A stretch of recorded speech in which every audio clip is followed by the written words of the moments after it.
여러분 혹시 힘을 꽉 줄수록 오히려 손해를 본다는 생각 해보셨어요? 스포츠에서 진짜 파워는요, 근육을 막 키우는 게 아니라 오히려 뭔가를 빼는 것에서 나온다고 합니다. 힘을 빼는데 어떻게 더 빨라지냐고요? 이 역설적인 이야기 지금부터 한번 제대로 파헤쳐보죠. 자, 이 한 문장이 오늘 이야기의 핵심입니다. 근육 대신 뼈를 써라. 와, 되게 도발적이죠? 근데 이 말 안에 진짜 엄청난 비밀이 숨어 있습니다. 우리가 흔히 하는 실수가 뭐냐면요, 더 세게, 더 빨리 하려고 막 몸에 힘을 주는 거거든요. 근데 그럴수록 결과는 더 안 좋았던 경험 다들 있으시죠? 아니, 어떻게 힘을 덜 들이는데 속도는 더 빨라질 수 있을까요? 그 비밀이 바로 이겁니다.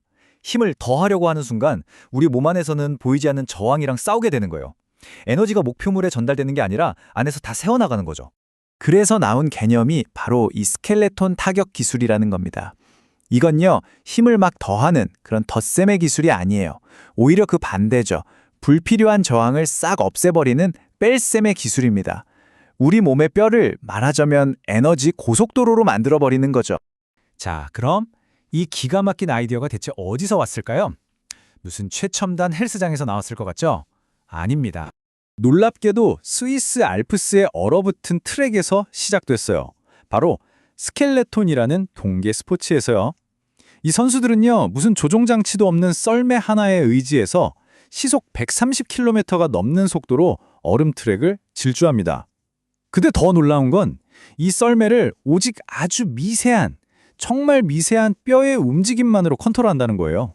이 스포츠의 역사를 아주 잠깐만 들여다보면요, 1884년에 시작됐는데 처음부터 극한의 물리적 힘을 어떻게 극복하느냐가 관건이었어요.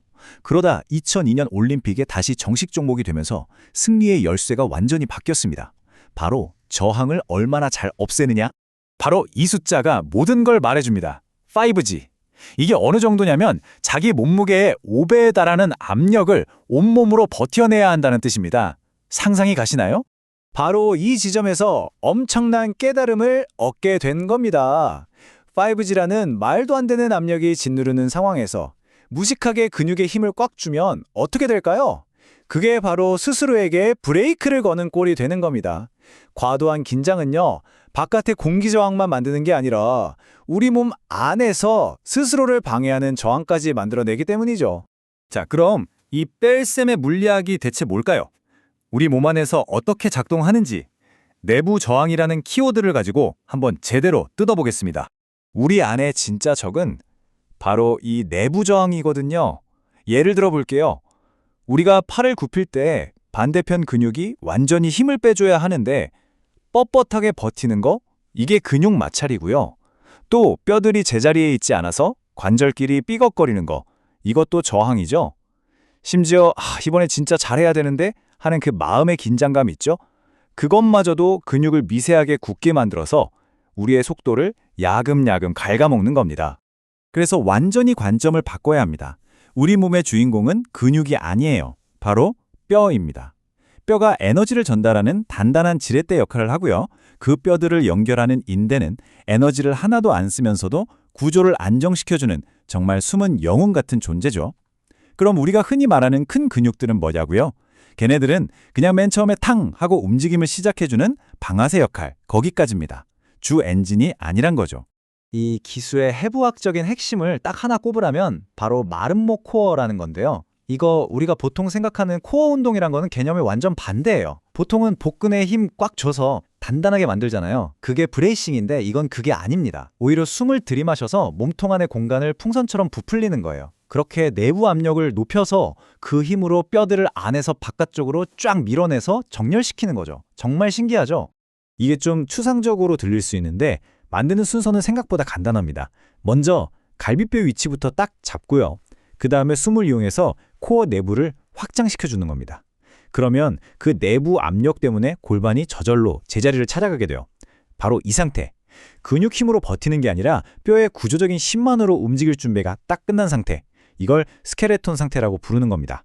자, 그럼 이론은 이쯤 하고 이게 실제 스윙에서 어떻게 나타나는지 한번 볼까요? 야구나 골프에서 엘리트 선수들의 퍼포먼스가 바로 이 원리로 만들어집니다. 자, 보세요. 스윙이 시작되면 먼저 단단하게 지지된 골반이 회전하는데 그 속도가 무려 초당 714도입니다. 거의 1초에 2바퀴를 도는 거죠. 이 엄청난 에너지가 저항 없이 뼈대를 타고 상체로 그대로 전달됩니다. 그러면서 몸통은 초당 937도라는 훨씬 더 빠른 속도로 돌면서 에너지를 폭발적으로 증폭시키죠. 그리고 그 최종 결과는 임팩트 순간 배트 끝의 속도가 초속 31m, 시속으로 바꾸면 110km가 넘습니다. 바로 이거예요. 불필요한 힘을 뺐기 때문에 이런 엄청난 속도가 나오는 겁니다. 이 원리는 골프에서는 더더욱 중요해집니다. 골프에서는 이걸 플로우 스윙이라고 부르기도 하는데요. 클럽이 길다 보니까 아주 작은 근육의 개입이나 저항도 결과에 엄청난 차이를 만들어내거든요. 그래서 골프에서의 저항 관리 전략은 더 섬세해야 합니다.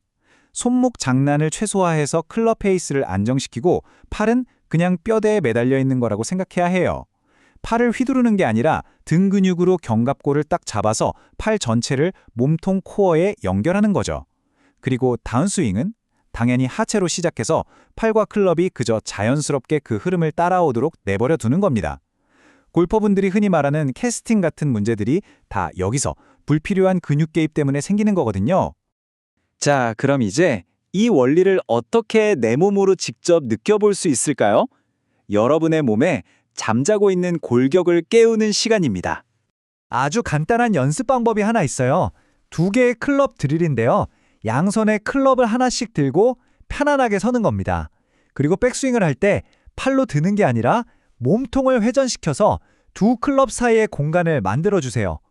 탑에서는 오른손으로 왼쪽 클럽을 살짝 건드려서 각도만 유지해주고요.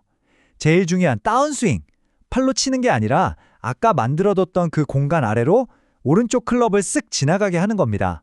이렇게 하면 팔 힘이 아니라 몸통, 즉 골격의 궤도를 따라 스윙하는 느낌이 어떤 건지 바로 알 수 있습니다. 결국 모든 것의 핵심은 정렬입니다.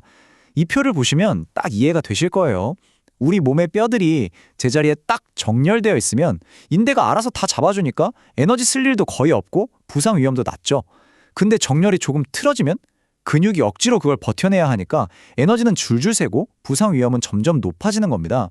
결국 가장 효율적이고 가장 안전한 길이 바로 올바른 정렬이라는 거죠. 오늘 우리가 나눈 이 이야기는요, 단순히 스포츠 기술에 대한 것만은 아닐 겁니다. 어쩌면 움직임, 더 나아가 우리 삶에 대한 질문일 수도 있어요. 여러분은 힘으로 세상을 정복하려고 하시겠습니까? 아니면 불필요한 저항을 제거하고 세상의 흐름에 자연스럽게 몸을 맡기시겠습니까? 어쩌면 여러분 몸의 뼈가 그리는 가장 빠르고 효율적인 길은 이미 정해져 있는지도 모릅니다.